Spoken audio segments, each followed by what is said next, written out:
আজ ভিডিওটা শুরু করলাম প্রথমে মায়ের মুখ দিয়েই। তো আজকে আমরা গেছিলাম হচ্ছে ঠাকুরের কাছে পুজো দিতে। আজ হচ্ছে মঙ্গলবার, তাই আর আমাদের ঘরের ছাদ ঢালাইও হয়েছিল, তাই এসেছিলাম মার কাছে পুজো দিতে। তো এখানে এসে যখন পৌঁছাই তখন ঠাকুরমশাই চলে এসেছেন আর পুজো মানে জোগাড় যন্ত্র শুরু করে দিয়েছেন। তো আমরাও এসে ফল কেটে দিলাম।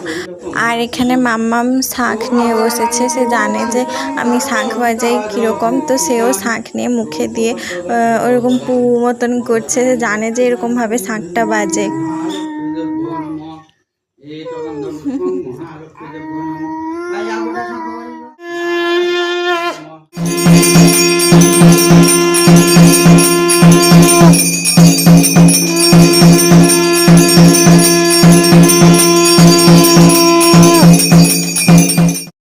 আর এই দিন এত গরম পড়েছিল সকাল থেকেই, এখন মানে 8:30 মতন বাজে, তাও এত গরম।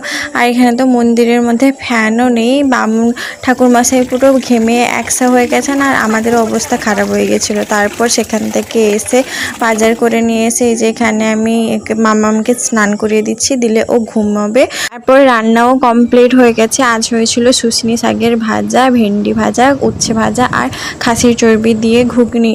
এগুলো দিয়ে খাওয়া দাওয়া করে বিকেলে আমরা বেরিয়ে পড়েছিলাম বাবার বাড়ি যাব বলে। তো আজকের ভিডিওটা এই পর্যন্ত।